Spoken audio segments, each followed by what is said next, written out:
So if you haven't done so already, please gather your props.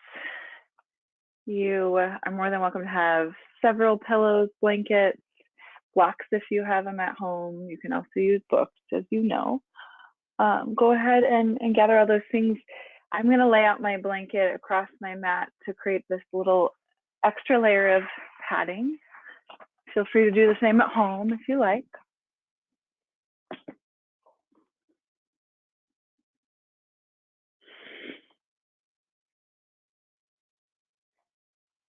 Restorative yoga really about tapping into some central nervous system and in particular parasympathetic nervous system response. So how are we able to rest? How are we able to calm and soothe? And it is a practice of creating that space inside of ourselves, letting go of external distractions. I keep saying extractions. Letting go of external distractions and just practicing going inside, body, breath. So we'll start out by just simply coming onto the back in Ardha Shavasana, knees bent, feet planted rather wide on your mat so that your knees can draw in towards one another. Come down to the back body, shoulders release away from the ears. And let's take our hands to the low belly. So one of the main reasons I like starting out on my back like this in particular is with the feet wide and the knees drawn in towards one another, you create a lot of extra space for the lumbar spine, that's the low back, to lengthen. And that can be a troublesome area for a lot of us. You know, whether it's troublesome because it's very flexible, it's hypermobile, it is anatomically one of the most flexible parts of our spine.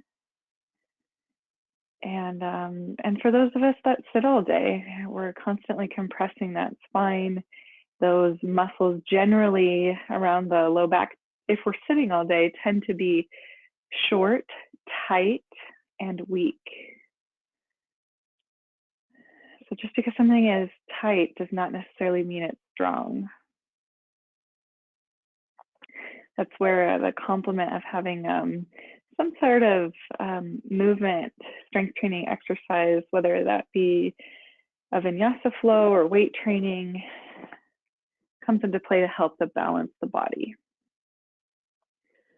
We'll do a little bit of active recovery movement before we settle into stillness. So stretch your hands up towards the ceiling, let your palms face one another.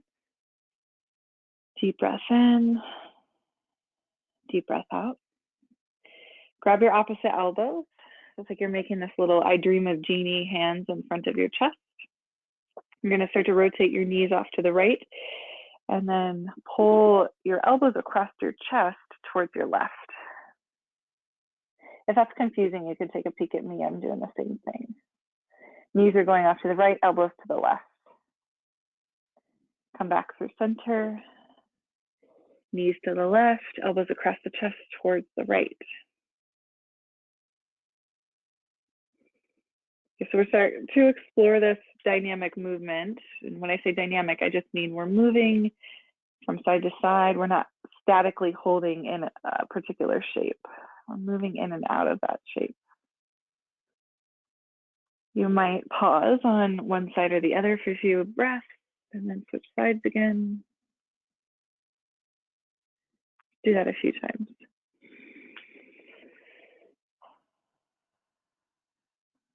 Deep belly breaths here.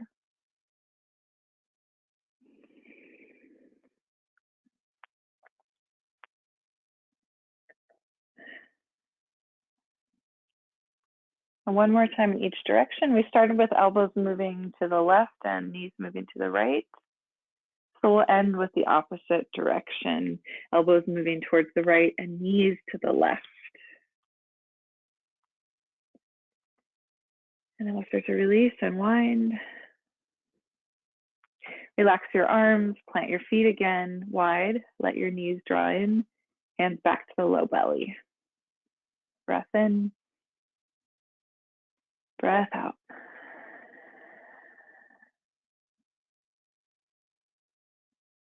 Couple more rounds of breath here.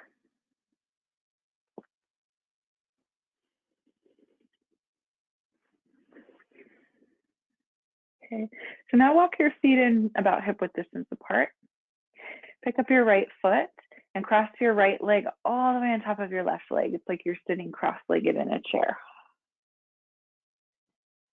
Hug that into the chest, and you can, as you hug your legs into your chest, you can bring your feet away from one another and reach up with your hands, grab somewhere along the lower leg. So that might be the shin, might be the ankle bones, it might be the tops of the feet. It just depends on a lot of things. It depends on the range of motion of your hips, your knees, the length of your arms. So just grabbing wherever you can grab. Find a little bit of stillness here. Relax your shoulders, back of the head, jaw, everything relaxes. Take a few deep breaths here. Notice where you're feeling sensation.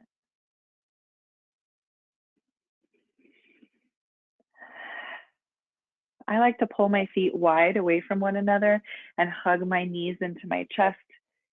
Now, in my body, this makes that sensation on that right outer hip, glute, IT band much louder. Really feel that. Please just honor your body's limitations. 2 more breaths wherever you are.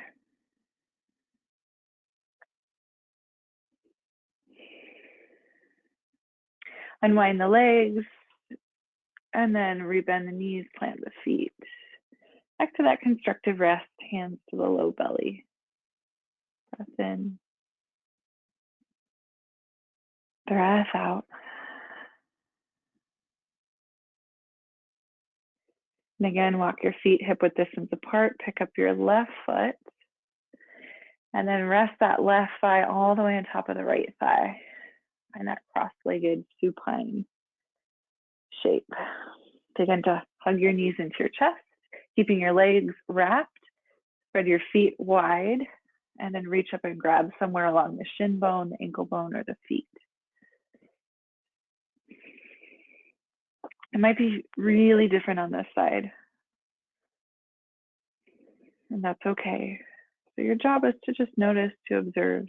You don't need to fix things. You don't need to judge things. You don't need to be wrong or right. You just simply observe. Start to deepen the breath.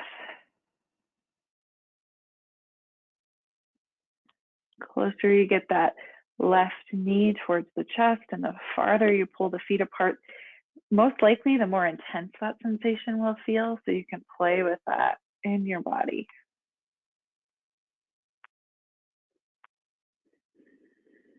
3 deep breaths here.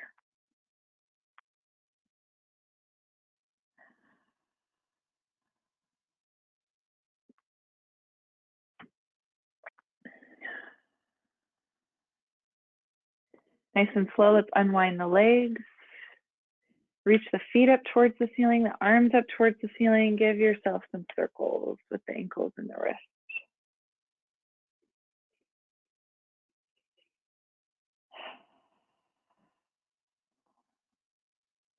Good, so now we'll make our way up to a seat. You can roll off to a side and press into your hands. And we'll just briefly come up to a seat here. So that shape we just did on our back is called Gomukhasana, or cow face, where we're crossing one leg all the way on top of the other. We'll try that seated. So we'll start with the left knee, the left thigh closest to the ground, and then we'll cross that right leg on top. And this is going to look different for all of us, depending, again, on the range of motion in the body, and in particular the knee joint and hip joint, and then how tight your muscles are. So you might make this a little bit looser or a lot looser, like maybe it looks really relaxed, just like you're sitting kind of cross-legged, super, super soft. Or if there's more space, you might bring that right knee on top of the left knee. And you can see mine are kind of adjacent. They don't stack all the way because I have little bit tightness in my hips, and that's okay too. And then you can play with your feet here. You can spread your feet out a little bit wider. The more intense it is, the more parallel the feet will be for me. And you can always take something underneath the sit bones, maybe one of your blankets, right? And then you can gather your props close because we're going to come into a forward fold. So it might be that you stack some pillows here. You might take some pillows in between the belly and the thighs and arrange some sort of support system to fold into this. And you don't have to fold into it all the way. Your forward fold might be like seated upright and your chin tucking into your chest and just pausing there. And that's plenty. So explore this in your body. I'll set us a timer for a couple of minutes. We'll be on this side. About 2 minutes here.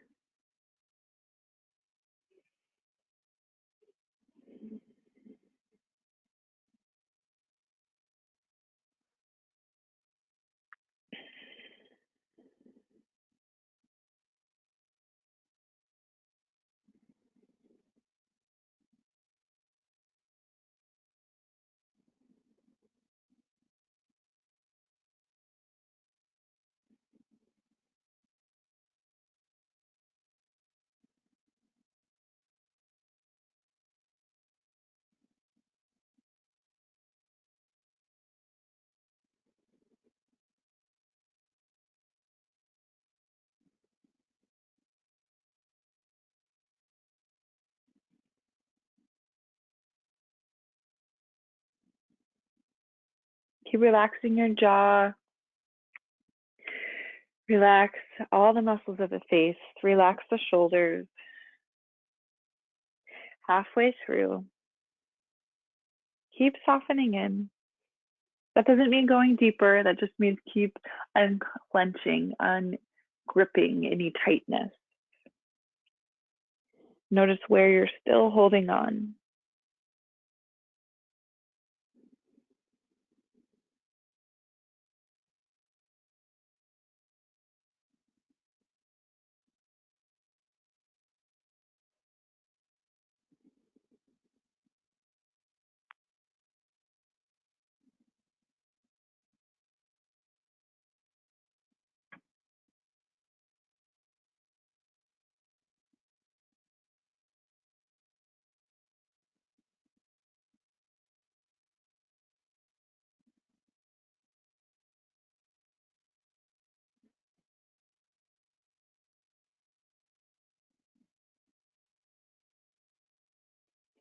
Nice and slow. However far you came into your forward fold, slowly unwind. Take your time. For a moment, you can just set aside your props. We'll unwind the legs, stretch them forward, and then just add a little shake, add a little movement. Maybe you even kind of get the blood flowing, using your hands, get the blood flowing around the joint, around the muscles.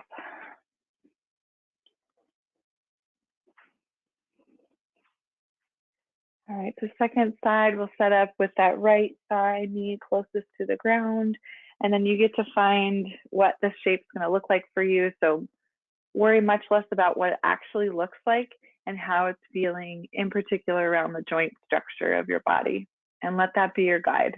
Please don't force it to look like something that your body's just not ready for. And we just check back in with the ego. Is the ego saying this is right, this is wrong, I should be able to do that? This is not about that at all. This is about tuning into the heart space, the central nervous system, your ability to rest and to calm and self-soothe. Okay. So once you've found your leg variation, you can start to build your prop structure and forward folding. Again, this is another opportunity to check in with the ego, forward folding any amount, and that is fine. Take another couple of minutes on this side.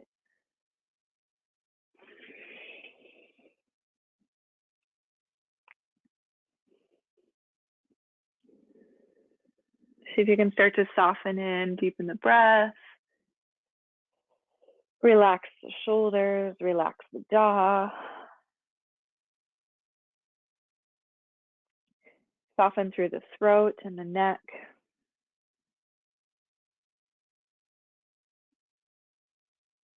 Deep breath in here. Deep breath out.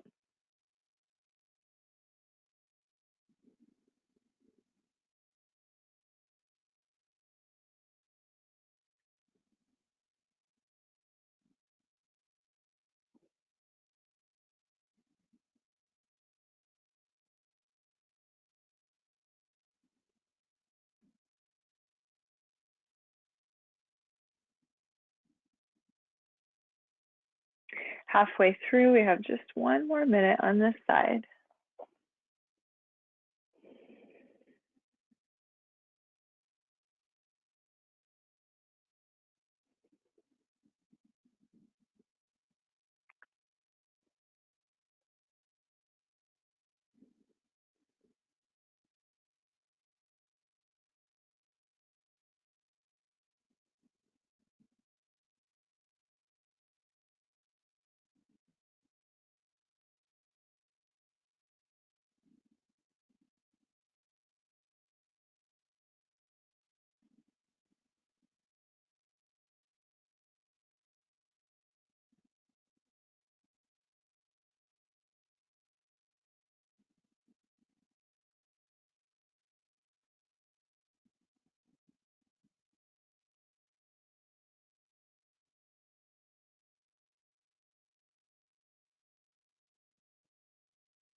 Nice and slow, you'll start to back out of this. Really take your time on releasing. For a moment, we'll set our props off to the side and lengthen out through the legs. So unwind, stretch your legs out, shake them out. Take your hands along the knee joints, a little circular motion. This stimulates blood flow to joints and muscles. Just that simple action of hands on the limbs. Blood flow is very healing for any damaged tissue. That's how our body heals itself naturally. All right, so our last shape we're going to set up in Supta Baddha Konasana, which is literally translates to reclined bound angle. I also like to refer to it as a yogi recliner. Some of you might already be familiar with the shape. We've done it before. This one's probably I suggest using most of your props. I'll say that. So grab all of your pillows, and when I say recliner, I mean you can play with this idea of creating that ramp-like structure. So if you have a long pillow from your bed, like a king or queen size pillow, and then you can prop it up on a book or a block, so it's this reverse incline. And then you want to have some extra pillows and blankets around your legs and knees. So we're sitting on the surface of the blanket or the mat, taking the soles of the feet together and the knees out to the sides. And then we're using our extra pillows or props or folded blankets underneath the outer edges of the knees here. If you do have an extra blanket, I recommend wrapping up your feet so they stay nice and warm. And if your blanket's big enough and long enough, a little bit around the belly creates a nice soothing parasympathetic response. And so we lean back here. You can let your arms stretch wide. And we didn't do a whole lot of exploration with the shoulders, but if you want, a few times, like you can make snow angels on your back. You can scoop the arms out wide and reach them up and overhead. Might feel nice for the chest. And eventually, you'll find stillness with the arms. The elbows relax. And if the elbows don't touch the floor, slide props underneath them. Slide more blankets or pillows underneath your elbows so you truly, truly are supported in every way. Same thing goes for the back of the head. If your neck is a little bit arched, you can place a blanket or a pillow underneath the back of the head to get a little bit more support there. Let your eyes close, start to soften in. I'll take a nice long hold here. This one will be about 5 minutes.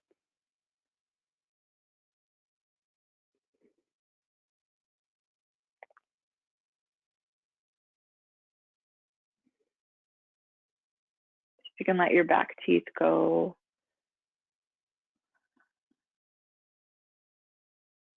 Really embrace this idea of softening everything, unclenching even the tiniest muscles.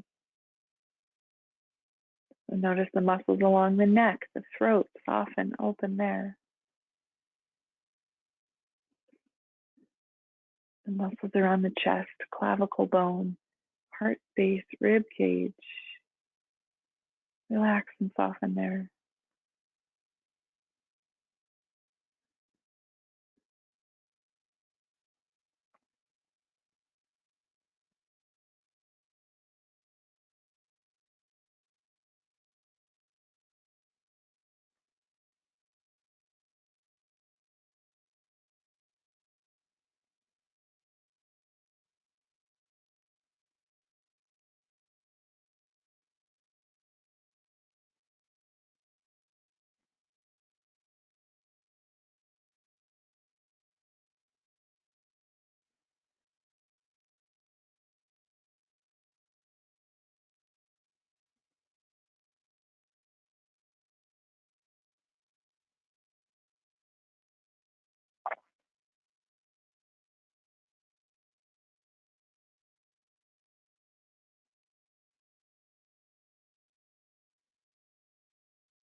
As you deepen your sense of relaxation, bring your awareness to your breath. Just feel the breath fill up the belly, expansive across the rib cage, and then feel everything soften. On the inhale, there's a sense of expansion, and on the exhale, there's a sense of softening.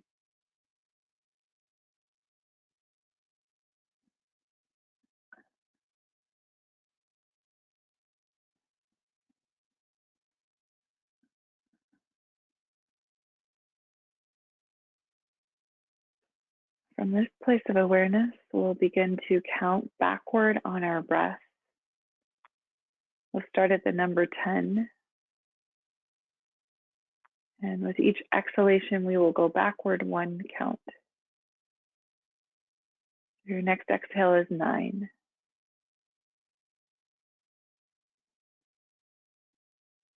Next exhale is 8.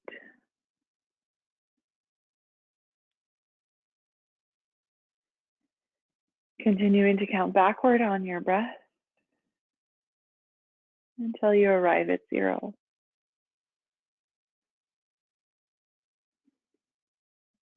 Each exhalation is like peeling away another layer of an onion.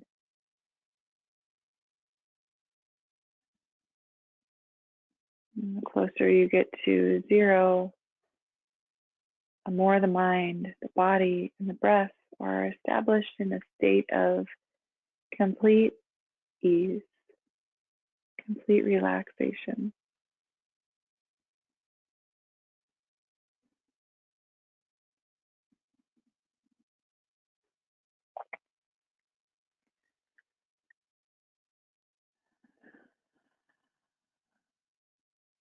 Now let go of any counting. Whether you arrived at 0 or not, just let it go. And we'll begin our transition into Shavasana. And that might mean you stay exactly as you are and you just make this mental, physical note that you are now moving to your last shape of practice. Or you might just stretch the legs out long.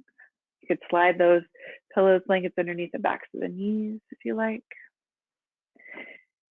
If you like a more traditional approach, you could come off of all of your props and just lay flat on your back.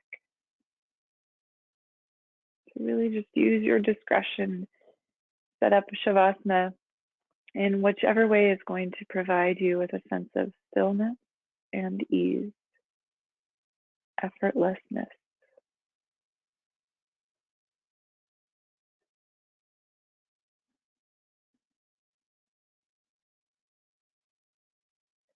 Shrugging the shoulders away from the ears, slightly tilting the chin towards the chest. Take a big breath in through your nose. Open your mouth, exhale the air out.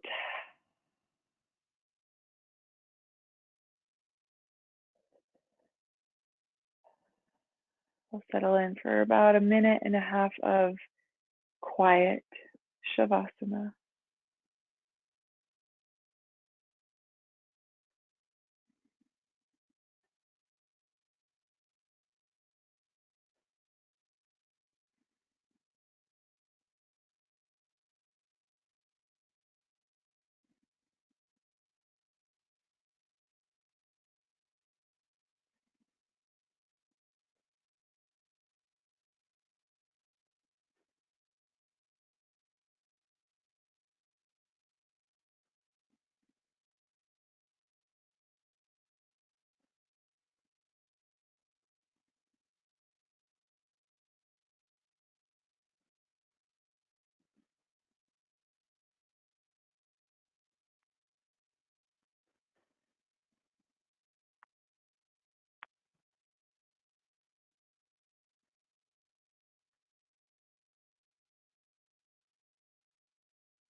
Feel free to stay longer, as long as you like. If you're ready to move on with your day, start to slowly bring movement to fingertips and toes, head side to side. If you have space around you, you can stretch your arms long overhead, breathing into the length of the body. On your exhale, bending your knees, come off to a side briefly. And press into our hands. Rise up to a comfortable seat. We'll just take a very brief seat to close our practice together.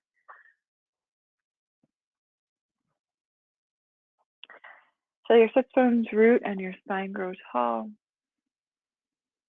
And join your hands together at your heart, bowing the chin into the chest, just honoring the infinite wisdom of the heart space.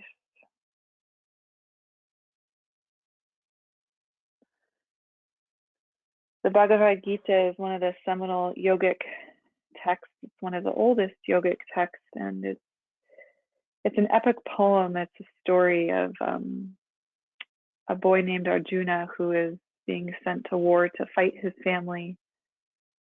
And he's trying to make this terrible decision between doing the work of a warrior and fighting and eventually killing his family, or being at peace.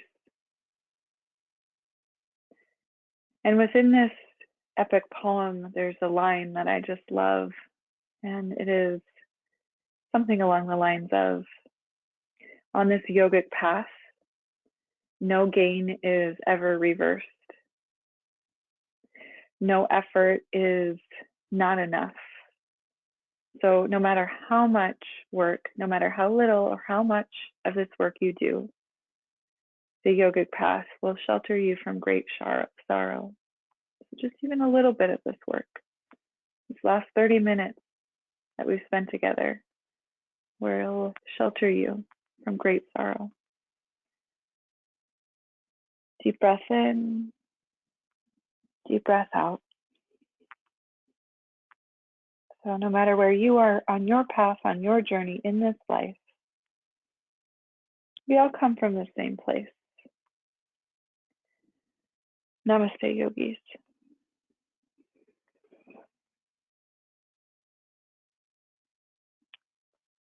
All right. Thank you, everyone, for being with me today. Hope you enjoyed your practice. Take care of yourselves. And I hope to see you next week.